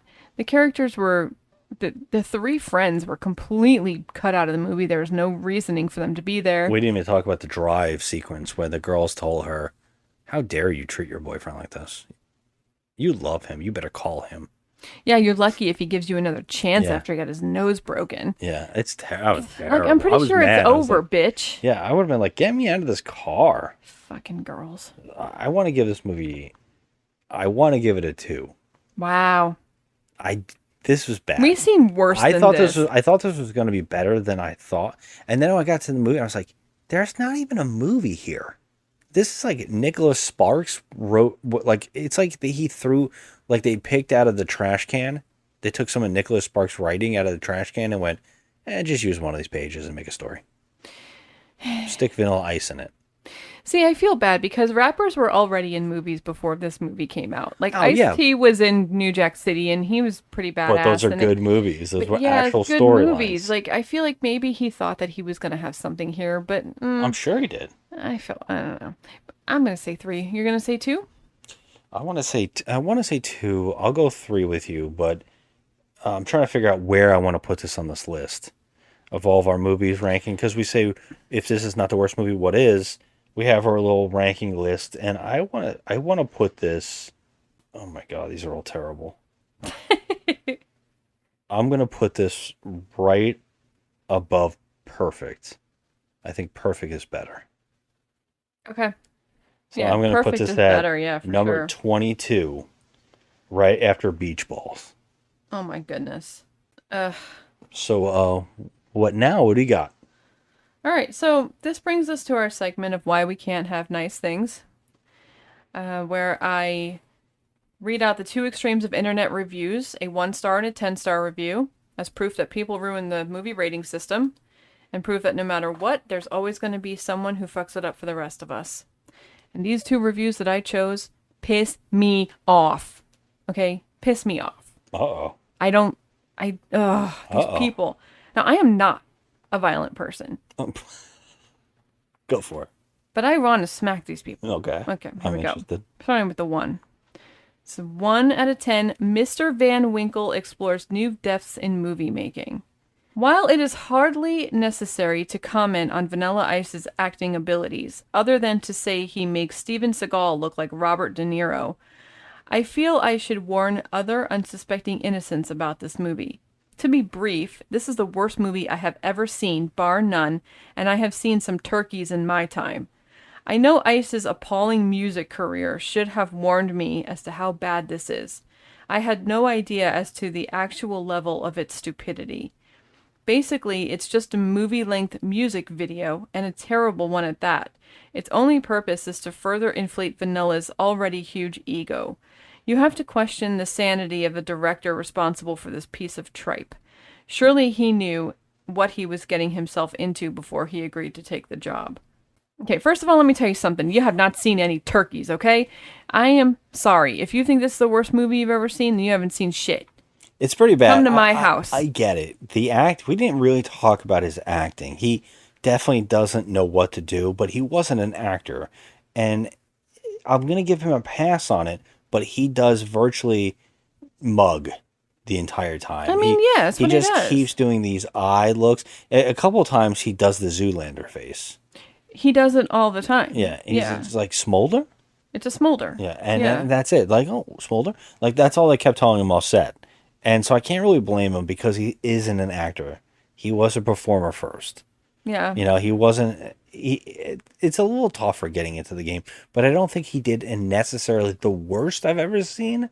It's just that the script is terrible. Yeah, and I feel like if you think that Vanilla Ice's music career is appalling, then what drove you to see this movie? If you already just despised him and didn't like him at all, why would you see this movie? You're full of shit. Well, yeah, if you're going in saying I automatically hate somebody, so you're already kind of biased on the whole thing. So it doesn't really, count. Like, whatever. Yeah. So the next one is a 10 out of 10. That's... Now this is where I get mad. This is crazy. This is where I get mad. The first one made me annoyed. This one gets me mad. Yeah, it's hokey, but it's fun. Is it a cinematic masterpiece? Of course not. Will it change your life? Not even a little bit. Does it have an awesome soundtrack and the ability to waste an hour and a half of your life? Absolutely. I was 15 when this came out, and I've always loved it. Maybe it's the nostalgic fashion, the unapologetic script that is surprisingly empowering for females, or just the fact that I was 15 and didn't know any better. But I love this movie. I can still watch it today like it was the first time. Give it a chance and enjoy the mindless entertainment. Who wrote that? Real Movie Lovers?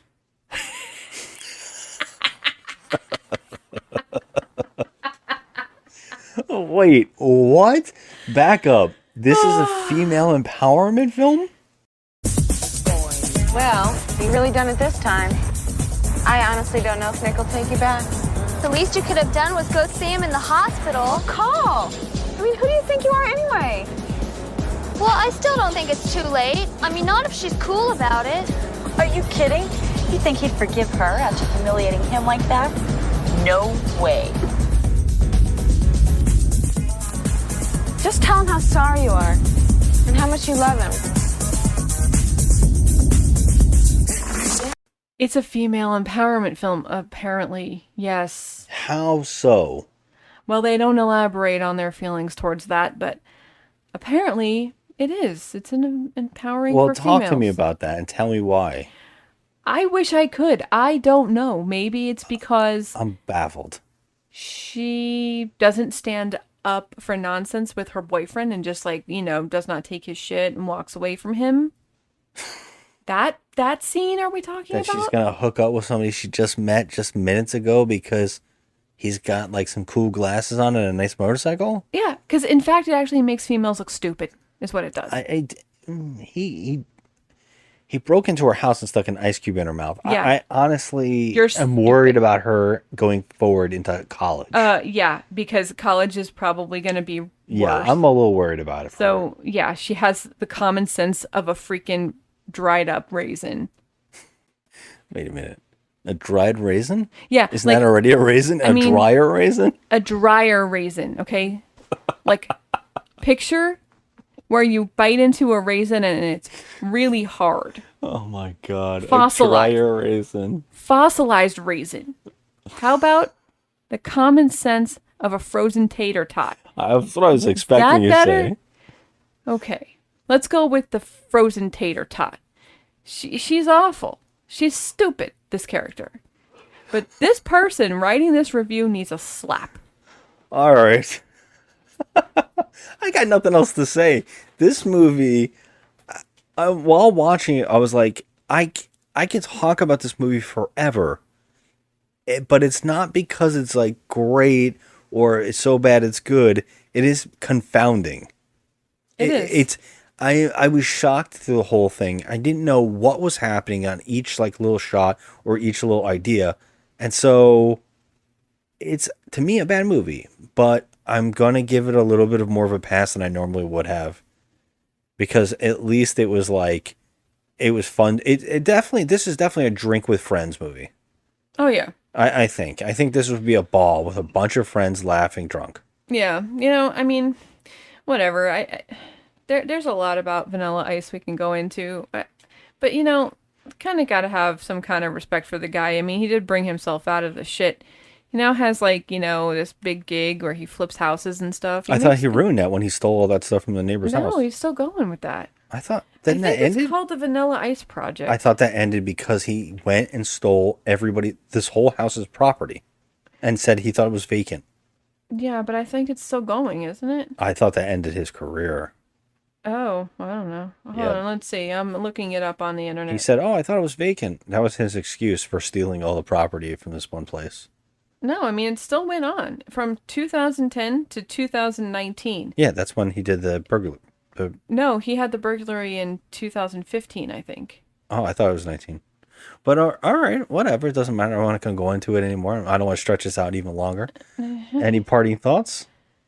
No, I'm glad we finally watched this. Yeah. I mean, and we needed to. We've been putting it off. And you know what another movie is I've been putting off from the 90s? The New Guy. Isn't that from the 90s? Yeah. I've been putting that off because I just can't stand DJ Qualls' face in it.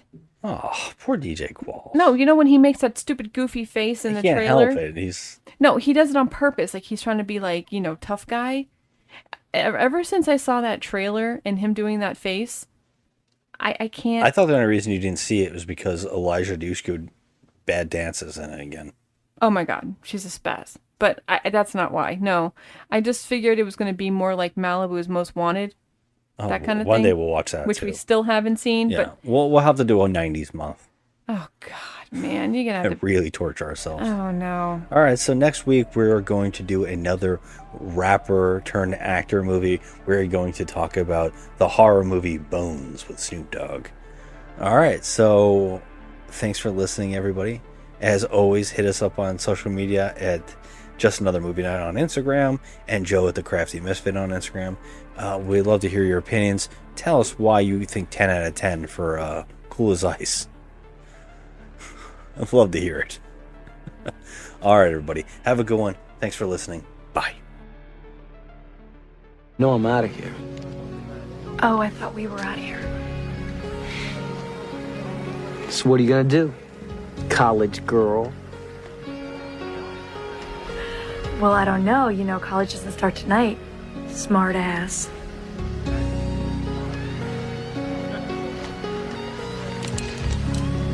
Then let's Geo.